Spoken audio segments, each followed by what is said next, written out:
The United States shares a very important relationship, which is an alliance with the Republic of North Korea. And it is an alliance that is strong and enduring. This is my first video update coming to you from Old Town Nicosia on this Friday morning. Let's talk about some news. You saw the opening video clip of Kamala Harris stating that the United States of America has an alliance, a partnership with North Korea. Okay. All right. One day it's Biden, the next day it's Harris. This theatrics continue. 81 million votes, people. 81 million votes. Anyway, that is the latest gaffe from the Vice President of the United States. And let's talk about some news that is going on in, let's see, how about Germany? Let's start off with Germany. And this story caught my eye. I thought this was an interesting post, given the fact that it follows up on the Nord Stream pipeline sabotage. And let me pull it up here. The Pentagon will be creating a Ukraine command center in Germany. So, I mean, given the fact that Germany has now been completely cut off from any type of energy, let's just say commodity supplies from Russia, and now you have this announcement with regards to a Ukraine command center in Germany. I think it's safe to say at this moment in time that Germany is completely taken over. It was already kind of taken over by the United States, but now I think it's been completely taken over. It will be completely taken over, and according to this article, Germany will be the spear, the head of the spear with regards to a long conflict with Russia. The Pentagon is working to create a new military command devoted to arming and training Ukrainian soldiers, U.S. officials told multiple media outlets, suggesting the effort will effectively overhaul the current process for weapon transfers to Kiev. The command would be based in Wiesbaden, Germany, where the U.S. Army keeps its European headquarters, and be made up of 300 staffers led by General Christoforou, who heads up the military's European command, according to unnamed officials cited by the New York Times and CNN on Thursday. Quote, the changes, which aim to give a formal structure to what has been improvised since the war's onset, are roughly modeled on U.S. train and assist efforts in Afghanistan, in Iraq, and Afghanistan over the past 2 decades, the Times reported. While the new unit would look to make major alterations to the current train and equip program for Kiev, Wiesbaden will remain a key component in the scheme, as most Ukrainian troops currently being instructed on American weapons are doing so in or near the city. So in other words, Germany is going to be the place where this war against Russia continues. Perhaps another reason why it was so important to make sure that Germany does not slide back into some sort of cooperation with Russia. If you're going to make Germany the base of all your operations with a war against Russia, if that's going to be the place where you're going to command, that's going to be your command and control center for a conflict with Russia, then you can't have that location, that country, have some sort of energy pipeline, commodities agreement with Russia. The timing of this announcement definitely fits that narrative, doesn't it?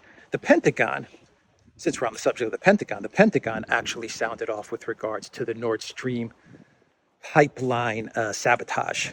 And this is what Lloyd Austin from the Pentagon said, the U.S. Secretary of Defense. It's too early to speculate about who is responsible for the gas leaks in the Nord Stream pipelines, U.S. Secretary of Defense Lloyd Austin said on Friday, adding that a full investigation into the matter must be carried out. Speaking at a press conference in Hawaii, the Pentagon chief declined to blame anyone for the incident involving the Russian gas pipelines. In terms of the attack or the damage of the pipeline, at this point, I think there's a lot of speculation. And until a complete investigation is done, no one will be able to say for certain what happened. Austin noted that he discussed the leaks with his Danish counterpart, given that the incident took place near the island of Bornholm, Denmark, adding that it will take the Danes several days to get the right team in to look at the sites and really try to determine what happened. Until we get further information or are able to do further analysis, we won't speculate on who may have been responsible, he reiterated, signaling that the U.S. has offered to provide assistance. Of course they have. When was the last time you had this type of event happen? This type of false flag, this type of sabotage happen? And the U.S. has said, you know what? Let's not jump to conclusions. Let's wait and see. Let's not blame anyone. Let's not blame Russia or Syria or Libya or Iraq or anything like that. In the history of false flags, when was the last time you've seen this happen? This is like a first. This is a first. If this doesn't give a clear indication as to who did what, then I don't know what to say. I really don't know what to say. They obviously, they don't have their narrative together. They don't have their narrative together. They don't know how to spin this. I think even these deep staters, these guys that are responsible for what happened, I think they even understand that no one's going to believe anything they say with regards to this sabotage, to this pipeline sabotage. I mean, they may be trying to figure out excuses or ways to pin this on Russia, but they're probably running into all kinds of narrative issues. Perhaps, just perhaps, they're just going to let this slide. I'm not saying that's what's going to happen, but just perhaps they're going to say, you know what? We got what we wanted out of this. We've severed Russia from Germany, from the EU. We got what we wanted. We're going to set up our command center in Germany. We're going to extend this war against Russia from Germany. So let's not even try to explain what happened with regards to Nord Stream. Let's just leave it. And I was on the BBC's front page today, and the BBC had nothing with regards to this pipeline. Like, I was on their website this morning, and they had no stories with regards to this pipeline, none whatsoever. A massive geopolitical event, and they were reporting nothing. They talked about how Biden wasn't going to recognize the referendums. They talked about this terrible tragedy, this attack on a convoy entering Zaporozhye. They talked about other stuff, domestic issues, but nothing on Nord Stream.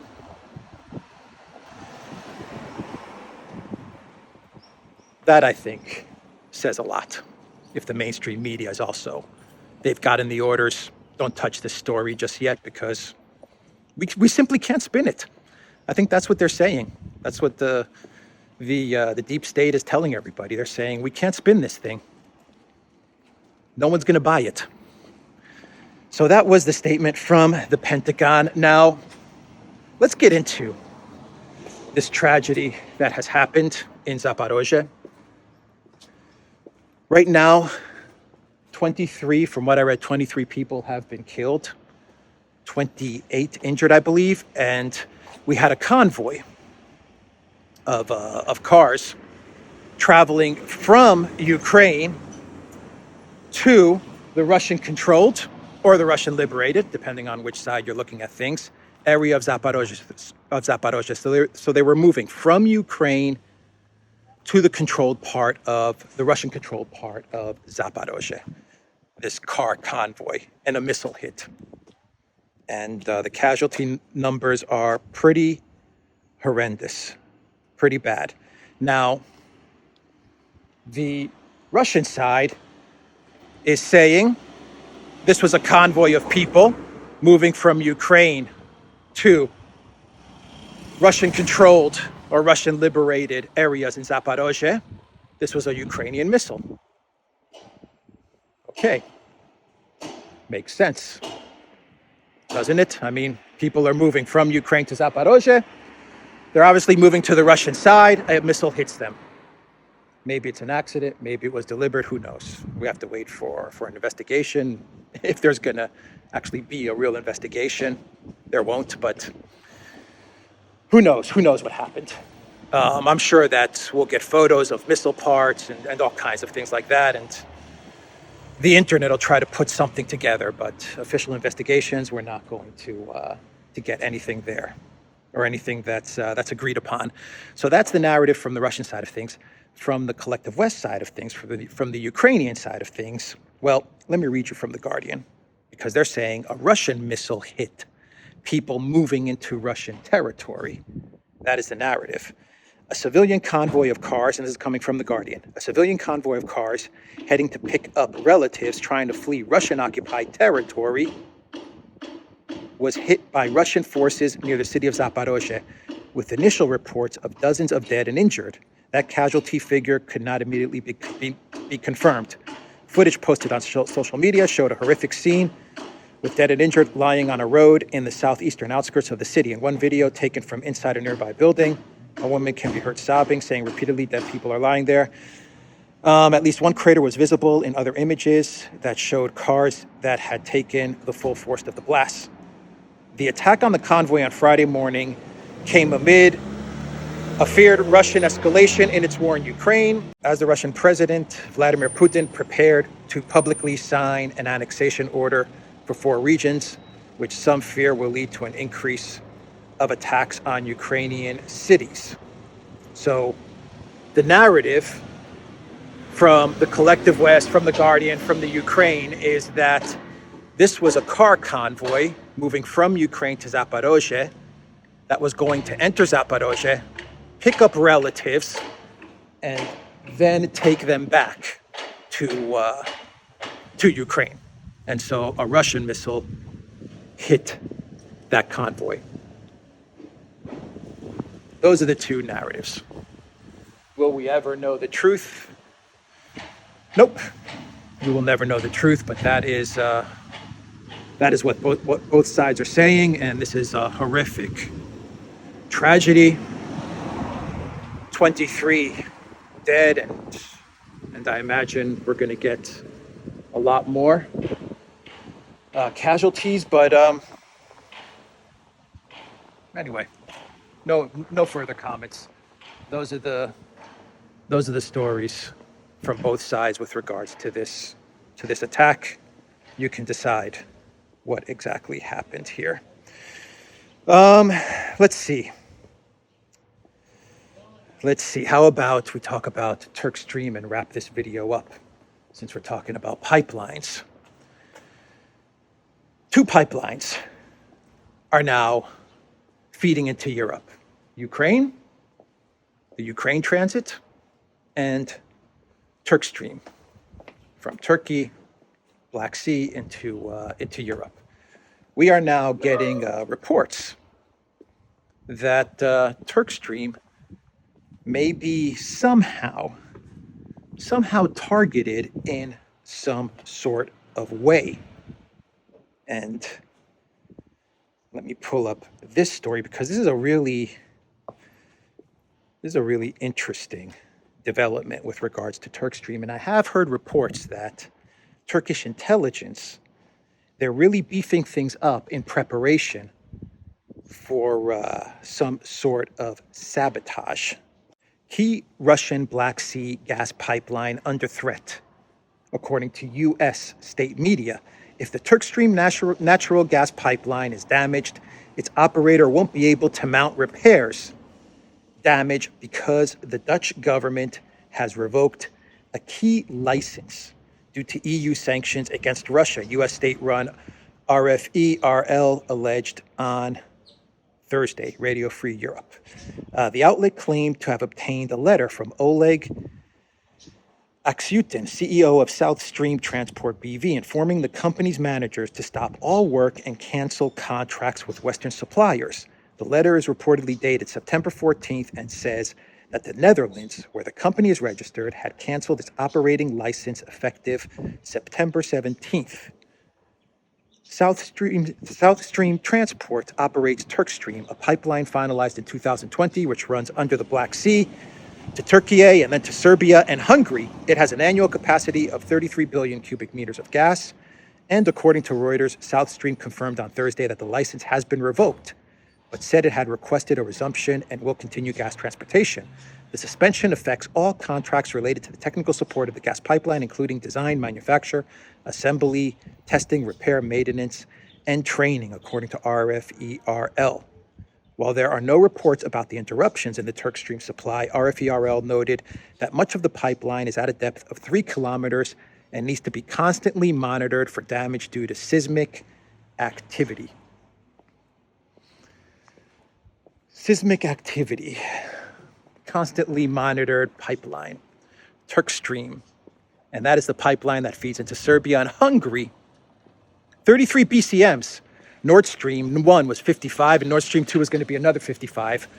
That just shows how massive Nord Stream 1 and Nord Stream 2 were for getting gas to Europe. But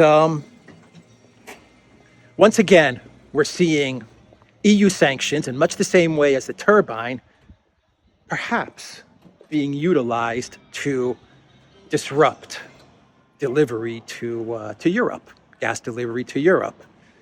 And if this actually, remember this article, because if we actually get news in the future that for some reason something has happened to TurkStream or some sort of repairs are needed with regards to TurkStream, and those repairs cannot be completed because of this license being revoked and the sanctions and all of this stuff, well, to me, that would be a clear indication that the whole turbine thing, though it was utilized, perhaps it was utilized by the Kremlin in order to decrease the flow from Nord Stream 1 to Germany. Perhaps that was the case.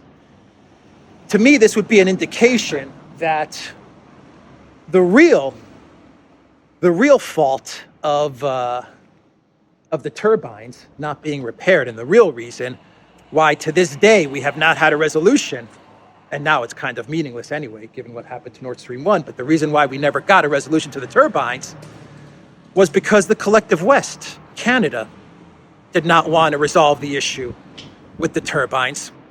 It would mean that when Gazprom made those statements saying that, look, we need this documentation and we need the turbines to be sanction-proof and then we'll fix everything, it means that Gazprom may have been telling the truth. And it was probably the collective West that said, you know what, forget it, we're not going to give Gazprom anything. Let's shelve these turbines, let's shelve this documentation. We don't want Nord Stream 1 operating. And then when there was talk about perhaps Nord Stream 2 coming online, sabotage. We don't want Nord Stream 1 or Nord Stream 2 operating. And now, with TurkStream, we have kind of a similar case. Licenses revoked because of sanctions. Hopefully nothing happens to TurkStream. Hopefully it doesn't need maintenance. And if it does need maintenance, well, who's going to fix it? No one. And this is the pipeline to Serbia and to Hungary. So Hungary has come out with a statement saying that they're not going to support a sanctions package that involves cutting off Russian energy. Hungary has come out and said it, plain and simple. We are going to veto. We are not going to support any type of sanction packages that cut us off from Russian gas and oil. What's one way that you can remove this leverage from Hungary? Well, take out TurkStream. That's one way. What's the way that you can put the squeeze on Serbia? There are EU officials. I read an article the other day of EU officials saying that Serbia should be punished for its cooperation, for its non-neutral stance with Russia. We actually have statements from EU officials saying that. The EU cannot continue accession talks with Serbia if they don't align with EU sanctions against Russia. That's what we will say in the Parliament's upcoming enlargement report. Socialists and Democrats group SND tweeted on Monday after Belgrade and Moscow inked a plan for bilateral consultations for the next 2 years. The European Parliament may call on the EU to freeze secession talks with Serbia and funding for Belgrade over its ties with Moscow. U.S. state-run broadcaster Radio Free Europe again reported. Previously, a group of MEPs stated that a country that does not sanction Russia cannot hope to join the bloc. How do we put the squeeze on Hungary? How do we put the squeeze on Serbia? Well, there's a pipeline called TurkStream. I'm not saying it's going to happen. That's not what I'm saying. I'm just merely saying keep your eyes out. Keep your eyes open for this. Keep your eyes open for this. I am at the medieval hall and Bafos Gate.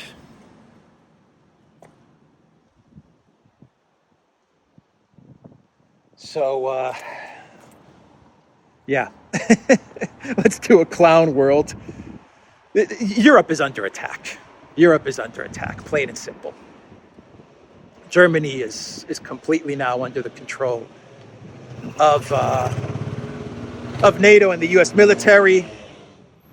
Hungary's resisting, Serbia's resisting, but as Vander Crazy said, we have tools, right? We have tools. I've got so many clown worlds, I don't even know where to begin. I'm going to have to do a whole video just so I can clear out all the clown worlds that I have, to be quite honest. I don't know if I should talk about Virgin Atlantic and their policy now, which will allow male staff to wear skirts. Paul Joseph Watson did a great video on his Anything Goes channel where he talks about this. So maybe I'll link that up down below because he probably does a much better job than I could ever do describing Virgin Atlantic and this new policy.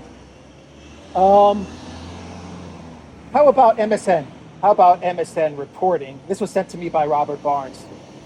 Reporting that Russia's hyper-masculine army is losing to, quote unquote, the woke army of Ukraine and the collective West, and thus the strategy of building a woke, inclusive army is the right way to go. It's proof that a woke and inclusive army, like what the collective West is building, is the right formula because they're defeating the hyper-masculine Russian army. That is a real article from MSN. And basically what they're referencing is, remember those videos that came out, gosh, I don't know, maybe 6 months ago, maybe less, maybe like 4 or 5 months ago, where it was the training commercial, the training video for the US Army. And it was like that cartoon video for the US Army, and everyone was making fun of it. And then you had pretty much at the same time the Russian army video where it was, the Russian guy is training and he's doing push-ups and he's it's like a brutal training regiment and he's getting ready to fight.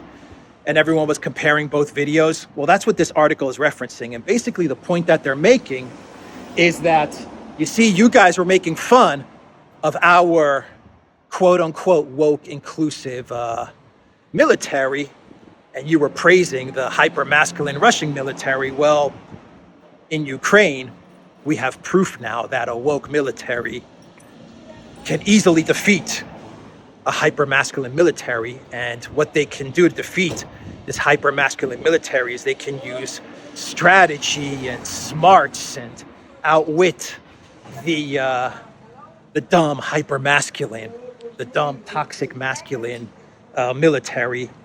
And even if that hyper-masculine military is overpowering the woke inclusive forces, they can defeat them in battle.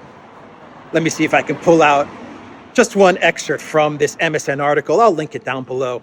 The success of the Ukraine military over the past few months, along with the evolution of the Ukrainian state itself towards a more tolerant, more liberal norm, reveals what makes a better army in the modern world. Brains mean more than brawn, and adaptability means more than mindless aggression.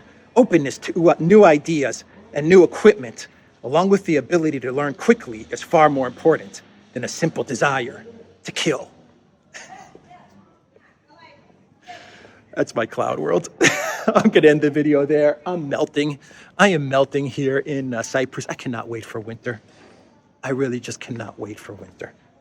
I might be one of the few people in Europe saying that, but man, winter can't come fast enough. Anyway, that is the latest propaganda from MSN and from the collective West. And yeah, NATO, the US military, the UK military. It's much more beneficial to build an inclusive woke army, because you see, we have now proof that the woke inclusive army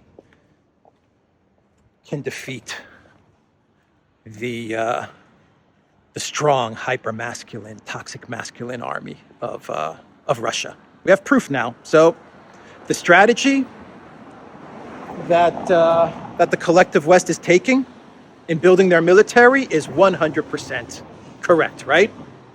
According to MSN and according to these experts, they were right. Brains over brawn. All right, I will end it there, theduran.locals.com. Check out Alexandra's channel. Check out the Duran's channel, the Duran shop, 10% off. Use the code GOODDAY. Take care.